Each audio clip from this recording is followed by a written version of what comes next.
सुप्रभात बच्चों, आज मैं आपको पाठ संख्या 4 जो शब्द विचार है उसके बारे में समझाने जा रही हूँ। सबसे पहले हम जानेंगे कि शब्दों बनते कैसे हैं। आपने पहले वाले अध्याय में पढ़ा होगा कि वर्णों के बारे में जानकारी ली होगी कि वर्ण क्या होते हैं। वर्ण जो है वो दो प्रकार के होते हैं, स्वर और व्यंजन। स्वर में अ, आ, ई, उ ये वाले जो है सभी वो हमारे स्वर कहलाते हैं, और व्यंजन जो है क, ख, ग, घ, ड़ यानी क से श्र तक जो है वो हमारे व्यंजन हैं। और इन्हीं स्वर और व्यंजन से यानी इन्हीं वर्णों से हमारे शब्द की रचना होती है। अब हम जानेंगे कि शब्द क्या होते हैं। आइए देखेंगे यहाँ पे कि शब्द क्या है। जैसे यहाँ हमने एक शब्द लिया है मेज। अब मेज में क्या सार्थक ध्वनि आ रही है? म, धन, ए, धन, ज, धन, अ। तो यहाँ ये म जो है हमारा व्यंजन है और उसकी सार्थक ध्वनि के रूप में देखा जाए तो हमने इसमें स्वर का प्रयोग किया है ए का, तो बन गया में। और ज जो है हमारा वो व्यंजन है और इसमें सार्थक ध्वनि इसकी आ रही अ, तो बन गया ज, तो मेज। मेज से हमें जैसे ही हमने मेज शब्द बनाया और उसका मेज नाम लिया है, मेज शब्द बोला है, तो हमें पता चलता है, हमारे दिमाग में एक कल्पना उभरती है, एक चित्र उभरता है कि मेज क्या होती है। तो ये क्या है? हमारी सार्थक ध्वनि है। यानी मेज शब्द पढ़ते ही हमें एक टेबल का, एक मेज का चित्र हमारे दिमाग में उभर कर आ जाता है। इसी प्रकार से दूसरा है सार्थक ध्वनि लेंगे हम पेड़। अब प, धन, ए, तो ये बन गया पे। फिर धन, ड, धन, अ बराबर ड, यानी प, ए, ड, अ, तो ये बन गया हमारा पेड़। यानी पेड़ शब्द जैसे ही हमने बोला तो हमारे दिमाग में बहुत सारे पेड़ों के चित्र उभर कर आ जाते हैं। इसी प्रकार से अब हम तो अब बच्चों हम देखेंगे कि जो सार्थक ध्वनियों से जो शब्द बने हैं वो हमें सही सही अर्थ दे रहे हैं। अब मेज शब्द बोलते ही हमारे दिमाग में एक मेज का यानी एक टेबल का चित्र उभर कर आता है, जिससे हम पता चलता है कि मेज क्या है और किसे कहते हैं। फिर दूसरा शब्द हमारा जो सार्थक शब्द था वो है पेड़। अब पेड़ का नाम लेते ही हमारे दिमाग में बहुत सारे पेड़ों के चित्र उभर कर आते हैं और इससे हमें पता चलता है कि पेड़ किसे कहते हैं। तो ये जो शब्द बने हैं ये हमारी सार्थक ध्वनियाँ कहलाती है। तो इस तरह से इसकी शब्द की परिभाषा क्या होगी वो देखेंगे। ध्वनियों के सार्थक समूह को शब्द कहते हैं। यानी जो ध्वनियाँ ली है ये सारी हमारी ध्वनियाँ हैं, यानी उन ध्वनियों से हमने एक शब्द का निर्माण किया है, तो ध्वनियों के सार्थक समूह को शब्द कहते हैं। अब पुस्तक, अब मैं आपको पुस्तक शब्द बोलूँगी तो आपको है ना पुस्तक यानी एक किताब का चित्र आपके दिमाग में उभर आएगा कि भाई पुस्तक कहते किसे हैं। इसी प्रकार से सूर्य, पेड़ आदि, यानी जैसे ही मैं सूर्य बोलूँगी तो आपको है ना आपके दिमाग में कल्पना उभरेगी कि सूर्य ऐसा होता है, वो बहुत तेज़ धूप देता है, गर्म होता है, तो इससे पता चलता है कि सूर्य भी एक सार्थक शब्द है। तो यहाँ जितने भी हमने ये शब्द लिखे हैं ये सभी सार्थक शब्द है क्योंकि इनकी ध्वनियाँ सार्थक है। अब आप बोलोगे कि सार्थक होता क्या है, सार्थक शब्द कहते किसे हैं? तो सार्थक वो है जिसका सही सही अर्थ निकले। अब जैसे पुस्तक शब्द बोला तो इसका अर्थ हमें पता चल रहा है, सूर्य बोला तो सूर्य का अर्थ भी पता चल रहा है, पेड़ बोलते ही पेड़ का अर्थ भी पता चलता है। जैसे एक शब्द मैं आपको बोलूँगी कमल, कमल। अब कमल शब्द बोलते ही आपके है ना दिमाग में एक पिक्चर आती है, एक फूल की तस्वीर आती है। वो कमल का चित्र क्या है कि कमल ऐसा होता है, इस कलर का होता है, कहाँ कमल खिलता है। तो कमल शब्द बोलते ही हमारे दिमाग में एक फूल उभर कर आ गया क्योंकि कमल शब्द जो है वो सार्थक है। अगर इसी शब्द को मैं उलट पलट कर यानी वर्णों को आगे पीछे करके बोलूँ, जैसे लकम, तो लकम शब्द बोलते ही आपके दिमाग में कोई भी तस्वीर, किसी भी प्रकार की वस्तु की तस्वीर उभर कर नहीं आएगी क्योंकि लकम शब्द सार्थक नहीं है, इसीलिए आपके दिमाग में कोई भी तस्वीर नहीं आई है। ठीक है, तो इस प्रकार से हम क्या देखेंगे कि ध्वनियों का जो सार्थक समूह होता है वही शब्द कहलाता है। और अब है कि पद क्या होते हैं। जब कोई सार्थक शब्द, जैसे ये पुस्तक है, ये सार्थक शब्द है। अब इसी शब्द को जब सार्थक शब्द व्याकरण के नियमों में बन जाता है, जब कोई सार्थक शब्द यानी जो सही सही अर्थ देता है वो शब्द व्याकरण के नियमों में बन जाता है तो वो वाक्य की रचना करता है, यानी एक सेंटेंस बनाता है और वही वाक्य जो है वो पद कहलाता है।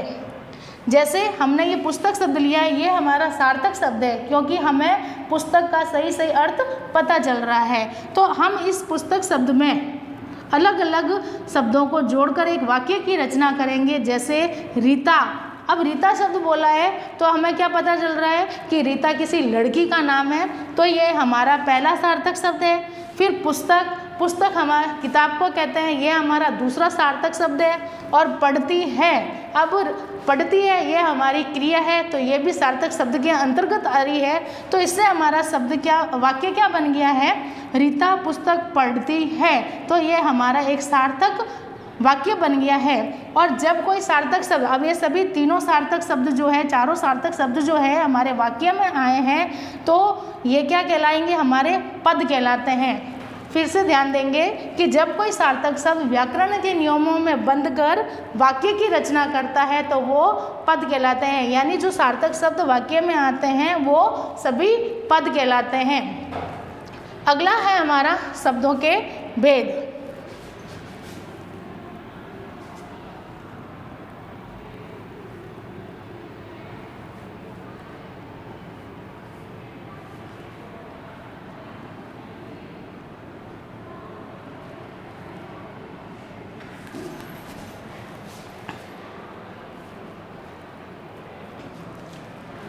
अब हमने जाना कि शब्द क्या होते हैं, सार्थक शब्द क्या होते हैं।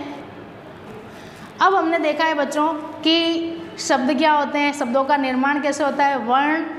वर्णों से हम शब्द बनाते हैं, शब्द से वाक्य बनाते हैं, और जो वाक्य में जो शब्दों का प्रयोग किया जाता है वो हमारे पद कहलाते हैं, यानी सार्थक ध्वनियाँ ही शब्द है। ठीक है, अब हम जानेंगे कि शब्दों के भेद क्या होते हैं, यानी शब्दों के भेद कितने प्रकार के होते हैं, अर्थात शब्दों का वर्गीकरण किन किन आधारों पर किया गया है।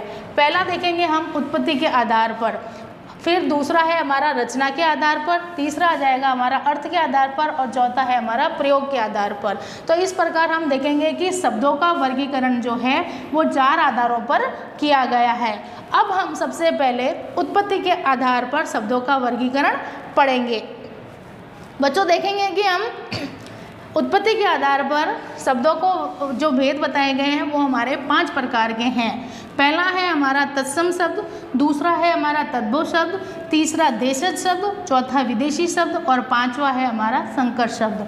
अब हम इन सब की जानकारी लेंगे कि तत्सम, तद्भव, देशज, विदेशी और संकर शब्द कहते किसे हैं। तो सबसे पहले हम लेंगे तत्सम शब्द की जानकारी।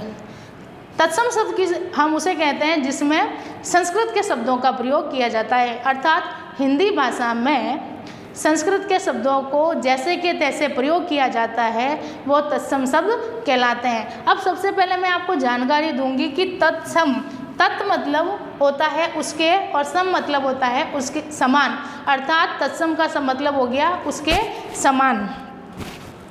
तो जो शब्द संस्कृत भाषा से जैसे के तैसे हिंदी में प्रयोग किए जाते हैं उन्हें तत्सम शब्द कहते हैं। जैसे जल, अब जल शब्द जो है वो संस्कृत का शब्द है, लेकिन हम इसमें किसी प्रकार का कोई बदलाव न करते हुए हिंदी में प्रयोग लेंगे। जैसे अब वाक्य बना दिया है ना, मोहन जल पीता है, तो यहाँ हमने क्या किया है, इस जल शब्द में किसी भी प्रकार का कोई परिवर्तन नहीं किया है, और जिस जैसे कि तैसे हमने इस जल शब्द का प्रयोग जो है हिंदी में किया है।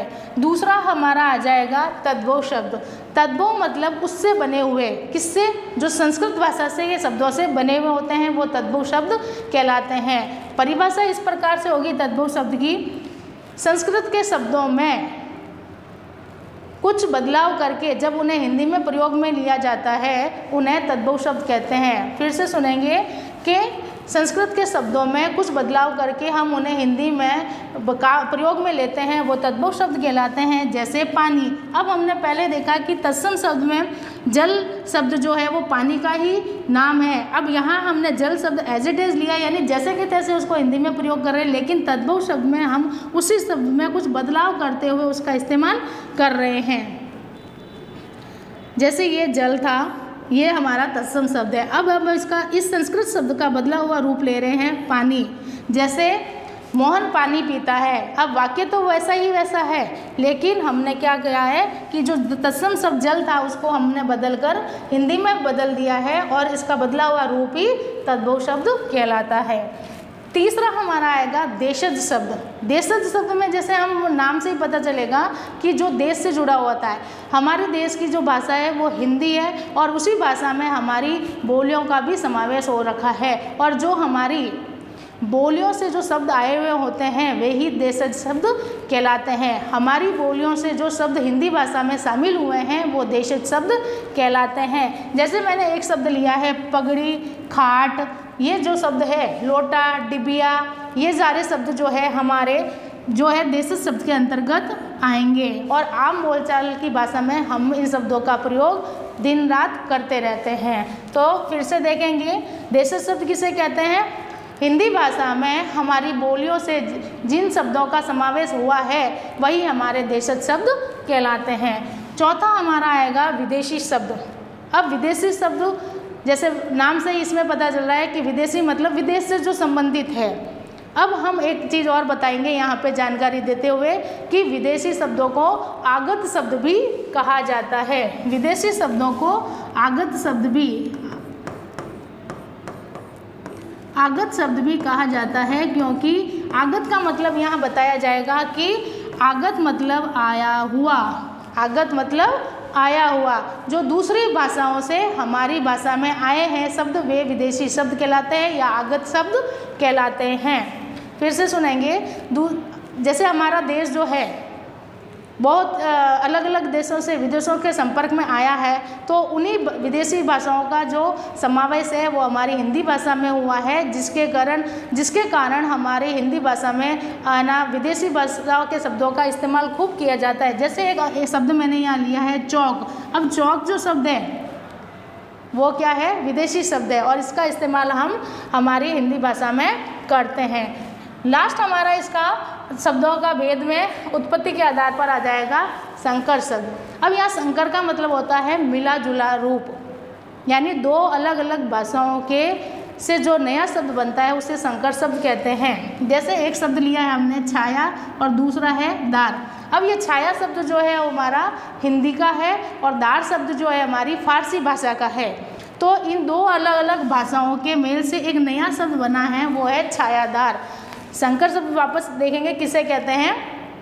दो अलग अलग भाषाओं के मिश्रण से, दो अलग अलग भाषाओं के समावेश से जो नया शब्द बनता है उसे संकर शब्द कहा जाता है। तो बच्चों, हमने देखा कि शब्द विचार में हमने ये पढ़ा है कि शब्द कहते हैं किसे हैं, शब्दों का निर्माण किससे होता है, पद क्या होते हैं, और शब्दों का वर्गीकरण किन किन आधारों पर किया जाता है। और उसमें हमने सबसे पहले उत्पत्ति के आधार पर जो है शब्दों के भेद को पढ़ा है। उत्पत्ति के आधार पर शब्दों का वर्गीकरण 5 भागों में किया गया था, तत्सम, तद्भव, देशज और विदेशी, एंड लास्ट आएगा हमारा संकर शब्द। धन्यवाद।